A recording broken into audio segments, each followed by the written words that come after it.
Kylie, ano ba si Jesus sa'yo? Son of God. Son of God. Ate Maylene, ano ba si Jesus sa'yo? May redeemer. May Redeemer. Yung mga ganyan, yung mga attributes ni Jesus, pwede natin yung paniwalaan or hindi. Pero, hindi kailangan i-prove ng Diyos sa atin na siya yung mga yon.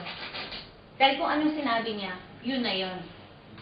Because He's the reality, He's the truth.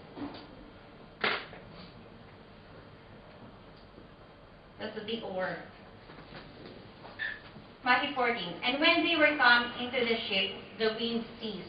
Then they that were in the ship came and worshipped him, saying, Of a truth, thou art the Son of God.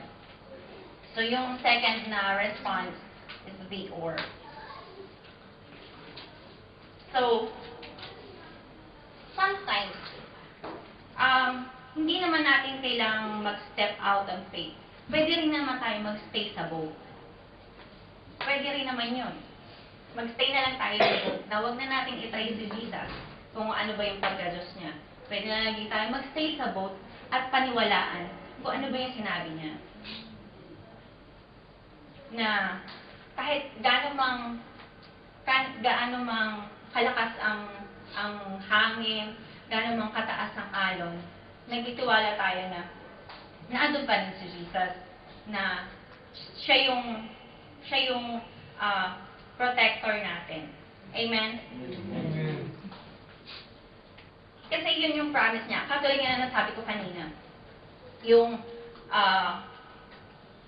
instance ng yung distazo na kind ng doubt, twice lang siya sinabi. So, this, sa verse 31 siya, tsaka sa Matthew 28:17. Pero both instances, closely related ang worship at saka doubt. So, kung ang natural reaction natin sa attributes ng Panginoon eh hindi worship, magda-doubt tayo. Or the other way around. Kung ang natural reaction natin sa attributes ni Jesus ay hindi doubt, i-worship natin siya.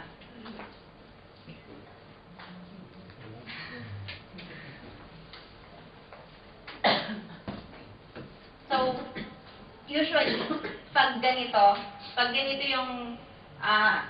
yung topic, pag ito yung preaching na Jesus walks in the water, tsaka Peter walks in the water.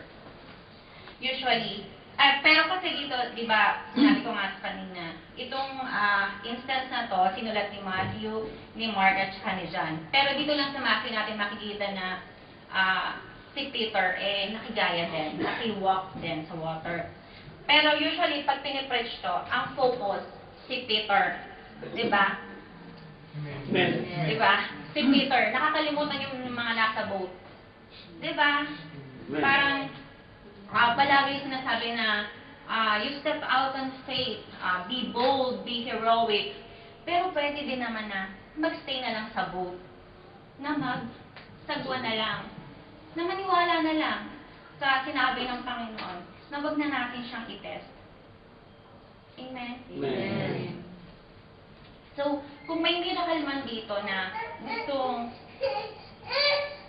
na mas magandang maalala natin, hindi yung naglakad si Jesus sa tubig, kasi given na yun eh. Diyos siya. He can do anything. Given na yun. Hindi rin yung paglakad ni Peter sa water na eventually lumubog siya. Hindi yun. Because when everything is said and done, na habang si Peter ay sumasakay ulit sa bangka na basang-basa at siguro sumusuka pa siya ng tubig na nalunok niya, yung mga disciples, na-realize nila na itong Jesus na to, na nasa harapan nila, ay none other than the Son of God. And they worship Him. They worship Him. Amen. They believed. Amen.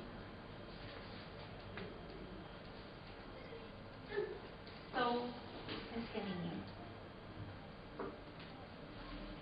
And when they were gone over, nakasakay na si Jesus at si Peter sa boat, they came into the land of Gennesaret. So, narito sila. Sabi ni Jesus, punta kayo sa Bethsaida. Pero, hindi yun nangyari. Ang gusto nila, pumunta sila sa Capernaum. But they end up sa Gennesaret. So, what does this say about us? Na minsan, yung mga problema, mga pangyayari na hindi natin kagustuhan, na ayaw nating mangyari, minsan nangyayari dahil na rin sa kagagawa natin. Kasi siguro, kung sinunod nila si Jesus, kasi di ba nandito sila, so pwede naman silang baybayin lang nila yan. Nasa bangka pa rin sila, pero malapit na sila sa shore. Siguro hindi na sila kailangan pumunta dito sa gitna, diba? At harangin pa dyan ng hangin. Diba? Siguro, hindi na nangyari yun. So, the leech.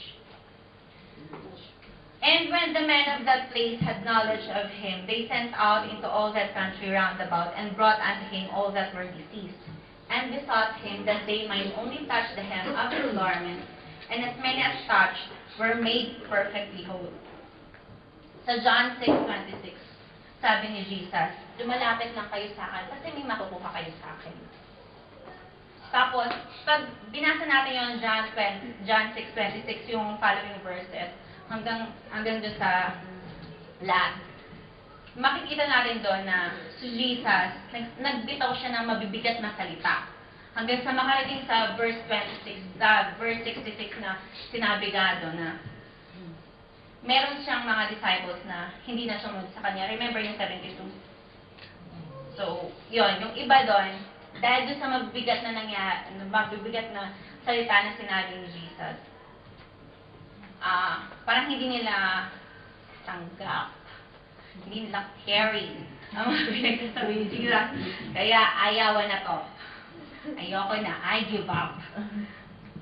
So, how do we respond? How do we respond to that?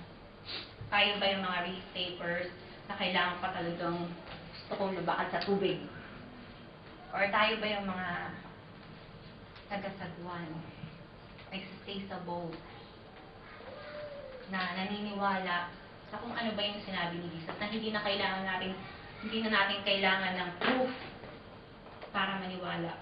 Or tayo ba yung leech na nakikita lang natin kung anong magagawa ni Jesus sa atin, pero hindi natin siya kilala, hindi natin nare-realize kung ano ba talaga siya. Siguro nung una, siguro mga leech tayo, na ang gusto lang natin yung makukuha natin. Pero habang nag-grow tayo kay Lord, siguro naranasan din natin yung feelings na talagang wow, na nagagamit tayo mightily powerfully ni Lord. Na lahat, parang high lahat, parang lahat, parang miracles lahat. Pero meron din yung mga ordinaryong araw na yung pagpulot ng basura, mga ganang tipo, pag-smile sa mga tao, pag-tap sa back ng mga friendships. Yung mga simpleng bagay, yung pag-cross ng street, pag-green ang walk. Yung mga ganang tipo, yung mga ganang bagay, yung mga normal, mga ordinaryo, mga mundane things. Pero yung naririnig natin yung sinasabi ni Jesus, dun sa mga normal na bagay na yun, I am. I am. Kasi diba sabi, whether you eat or drink, do all for the glory of God. Itong eat or drink, maliliit na bagay lang to. Pero everything, lahat ng mga bagay, we do everything for the glory of God. Na yung mga maliliit na bagay, magbigay worship sa Panginoon. So, yun lang.